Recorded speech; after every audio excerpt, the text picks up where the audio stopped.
গ্রামের বাড়িতে আসলে দর্শক খুব ভালো লাগে। দেখেন, একবারে আমি ছাদের উপরে নিজের হাতে বরই পেড়ে খাচ্ছি।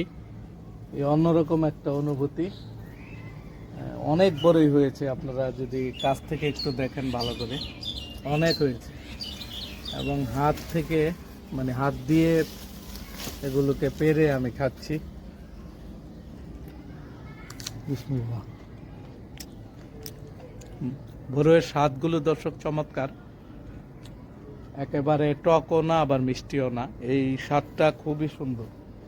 এখানে আমাদের একটা গাছ আছে, আর ওই গ্রামের বাড়ির দর্শক আরেকটা প্লট আছে আমাদের ওইখানে, প্রায় 70%।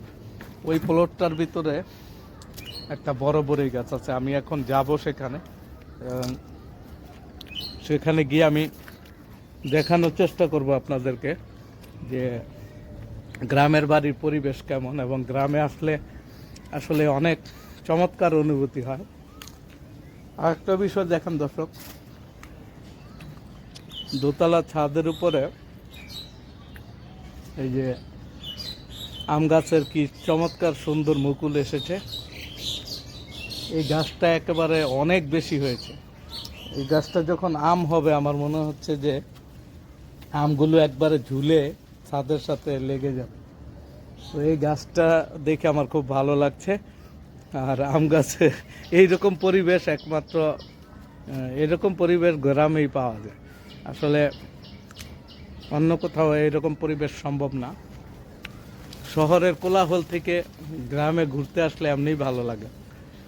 আর এই মুকুলগুলো দেখে বোঝা যাচ্ছে যে হয়তো কিছুদিনের ভিতরে আমাদের সেই কাঙ্ক্ষিত বৃষ্টি চলে আসবে, শীত শেষ হয়ে।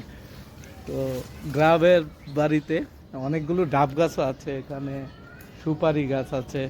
তারপরে ছাদের উপরে বিক্ষিপ্তভাবে কিছু ফল হয়েছে, সবজি আর কি। এই যে দেখেন, এই টমেটো, তারপরে এখানেও কয়েকটা আছে দেখছি। এই যে একটা বড় এই বড়ই গাছ তো দেখালাম, ডাব গাছ, এই যে আরেকটা আম গাছ, সামনের বাড়ি তো আমাদেরই। তো যাই হোক, গ্রামের পরিবেশে আসলাম এবং আপনাদের নিয়ে ঘুরছি। আর নিচের যে প্লটটা এখন আমি যাব, সেখানে আপনাদের দেখানোর চেষ্টা করব। তো সবাই আমার সাথেই থাকে। গ্রামে চলে এসেছি, দেখেন খুব ভালো লাগছে আমার। প্রত্যন্ত গ্রাম, কি অসাধারণ। ওই পাশে অনেকগুলো বক দেখতে পাচ্ছি, পাঁচটা পুরা দেখেন। এখানে এটা একটা খাল, এখন পানি নাই, যার কারণে ভরাট হয়ে গেছে। মানে আবার বর্ষার সময় ফারান, এটা তো অনেক পানি থাকে, তাই না? অনেক পানি থাকে, ফারান বলছে দর্শক। তো আসো আমরা ওইখানে চলে, যেখানে কাদা। আসো আসো সবাই দর্শক, ওরা আমাকে দেখে সবাই চলে আসছে ভিডিও, আমার সাথে ভিডিও করতে।